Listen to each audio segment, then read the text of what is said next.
আমরা যাইব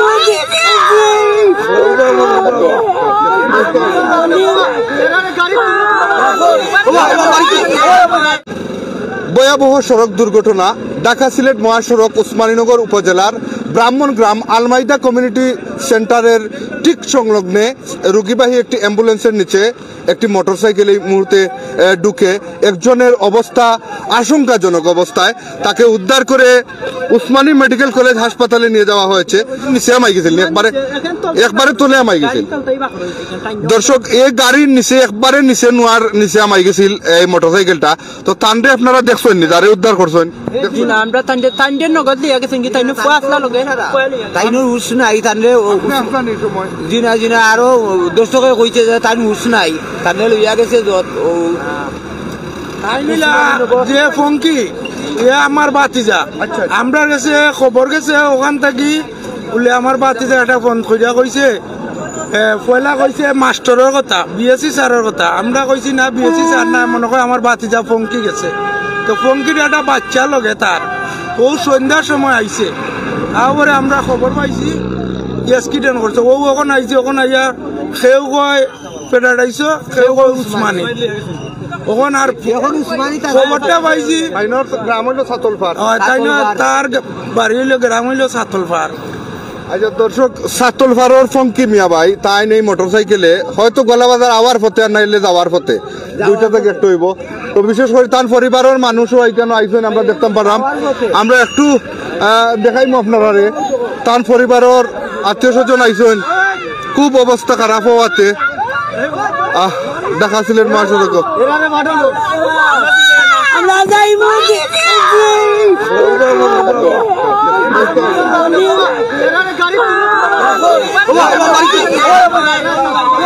তার আত্মীয় স্বজন হাজারিতে আজকে ঢাকা সিলেট মহাসড়ক এটা হৃদয় বিদারক ঘটনা। ও দেখতে পারেন আপনারা অ্যাম্বুলেন্সটা মোটরসাইকেলটা এখনো পালাইল আছে।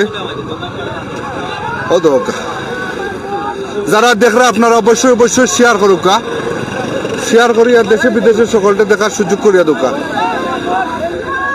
এখন তার আত্মীয় স্বজন তারা যারা উসমানী মেডিকেল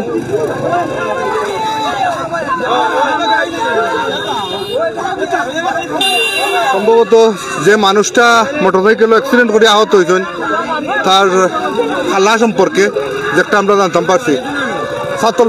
সাতলপাড় একটা হৃদয় বিদারক ঘটনা চকুর পলকে সম্ভবত ওলাখান কোনো দুঃসংবাদ তারা পাইছেন। তবে এখন পর্যন্ত আমরা শিওর হইতাম পারছি না যে এই মোটরসাইকেল আরোহী, এখন পর্যন্ত আমরা শিওর হইতাম পারছি না যে তাই আহত না নিহত হয়েছেন না আহত। আমরা জানি আহত অবস্থায় এখন পর্যন্ত। ও দুকা এই অ্যাম্বুলেন্সর নাম্বার প্লেট হইল 110233 ঢাকা মেট্রো চ। এই নাম্বারটা হইল এই অ্যাম্বুলেন্সর নিচে এই মোটরসাইকেলটা আছিল। ও দুকা আপনারা নাম্বারটা ঢাকা মেট্রো চ 710233। আমরা অনেকের লোকে মাতলাম, একটা হৃদয় বিদারক ঘটনা। বিশেষ করে ইতিমধ্যে আমরা ফায়ার সার্ভিসের কাছে খবর পৌঁছাইছি, তারা হয়তো হাইওয়ে পুলিশের সহযোগিতা চাইবা।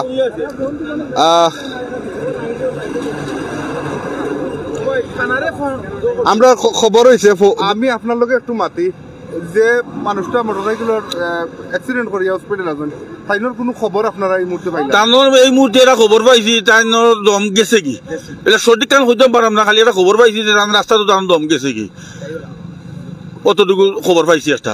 এই যে অ্যাম্বুলেন্সের চালক যে তান্ডে পাওয়া গেছে না, তার গাড়ি তুই হরি গেছেন কি? এই অ্যাম্বুলেন্সে কোনো রুগী আসলা নাকি? না, রুগী আমরা পাইছি না, রুগীও গেছেন রুগী গাড়ি খালি আপনারা আমরা কি মানুষ আসলা বাক্কা তারা কইছেন যে তোমরা কোনো ইনে সমস্যা নাই, ইনে তো ডেলিভারি মানুষ আছে বাদে অ্যাম্বুলেন্স কারখানা নাই তারা বিদায় 30-32 বয়স হইব, 30-32 বছর বয়স হইব।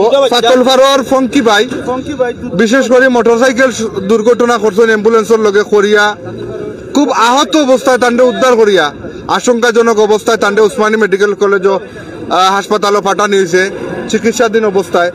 এখন কেউ কেউ কয়রা এখানে প্রত্যক্ষদর্শী যারা যে একটা দুঃসংবাদ আইছে, তো রাস্তা তো কেউ কেউ কয়রা যে তাই ডেড হয়ে গেছেন।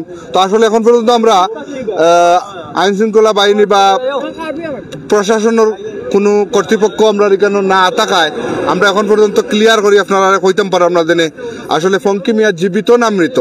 তো বিশেষ করে দর্শক ঢাকা সিলেট মহাসড়ক মানে যত দিন যার মানে একেবারে অ্যাক্সিডেন্টর মরণ ফাঁদ হইতাম পারি আমরা এই ঢাকা সিলেট মহাসড়ক।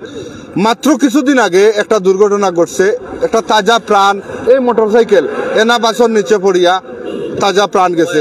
আজকে আবার আরেকটা এই ঢাকা সিলেট মহাসড়ক উসমানীনগর উপজেলার ঢাকা সিলেট মহাসড়কের ব্রাহ্মণগ্রাম এলাকাত আলমাইদা সেন্টার একটা ঐতিহ্যবাহী একটা সেন্টারের পাশে এই দুর্ঘটনাটা ঘটছে। একটা রুগীবাহী অ্যাম্বুলেন্সর নিচে মোটরসাইকেল, আর মোটরসাইকেল আরোহী যে তাইনোর নাম হইল ফঙ্কি মিয়া, তার বাড়ি হইল সাতলফার সাদিপুর ইউনিয়নের সাতলফার এলাকাত। ফঙ্কি মিয়ার স্থানীয় লোকজন যারা তারা উদ্ধার করিয়া উসমানী মেডিকেল হাসপাতালও পাঠাইছেন। এখন যে খবর ইকানো দুই একটা খবর ইতিমধ্যে আইছে প্রত্যক্ষদর্শীর মাধ্যমে আমরা ব্রাহ্মণ গ্রামের মাইনসে মানে আচ্ছা একটু তো ফোকাস হয় কারা নিছয়নি ব্রাহ্মণ গ্রামের মাইনসে আমরা আশপাশের মানুষ, আমরা যেন অ্যাক্সিডেন্ট হয়েছে আশপাশের মানুষ ব্রাহ্মণ গ্রাম আমরা গাড়ির তুলা দিছি আর গাড়ি বাদে তুলা দিয়ে আর নেই ও গাড়ি মোটরসাইকেল আছে গাড়ি তুলে ও গাড়ির তুলা দিয়ে মোটরসাইকেল বার করছে গাড়ি সাইড করে। যাই হোক আমরা বিশেষ করে উসমানীনগর উপজেলার গলাবাজার ইউনিয়নের ঐতিহ্যবাহী একটা গ্রাম ব্রাহ্মণ গ্রামের মানুষ যারা আশপাশের মানুষ যারা আসলা তারা তাৎক্ষণিকভাবে এই ফঙ্কি মিয়ারে অ্যাম্বুলেন্সের নিচ থাকি উদ্ধার করছেন করিয়া চিকিৎসার লাগি তারা উসমানী মেডিকেলও পাঠাইছেন। তো এখন পর্যন্ত আসলে ফঙ্কি মিয়া কোন অবস্থায় আছেন, জীবিত আছেন না মৃত আছেন আমরা পুরা কনফার্ম হইতাম পারছি না, বা আপনারা আমরা পুরা মানে ডিক্লারেশন দিতাম পারলাম না যে তাই কোন অবস্থায় আছেন। তবে আমরা দোয়া চাইমু এই ফঙ্কি মিয়া যাতে সুস্থ হইয়া তার দুইটা বাচ্চা 30 থেকে 35 বছরের টকবগে যুবক তিনটা বাচ্চার জনক আমরা সকলের কাছে দোয়া চাইমু যাতে ফঙ্কি মিয়া আবার সুস্থ হইয়া যদি হায়াত তাকে সুস্থ হইয়া হয়তো তান পাচ্ছেন তোর পুরো তান ফিরিয়া আইতা। আর প্রত্যেকটা মানুষের যাত্রাপথ যাতে নিরাপদ হয়, আমরা এই ঢাকা সিলেট মহাসড়ক মরণ ফাঁদ না হইয়া যাতে আমরা মানুষের জীবনের ঝুঁকিটা একটু হইলে কমে। যারা দূরপাল্লার বাস চালায়রা আপনারা গতিরোধ করিয়া গাড়ি চালাইবা, সবসময় চকুত গুম রাখিয়া গাড়ি চালাইবা না। অনেক ট্রাক চালক সকল আছেন চকুর মাঝে গুম রাখিয়া গাড়ি চালাইলে এরকম দুর্ঘটনা ঘটে। তো দর্শক আমরা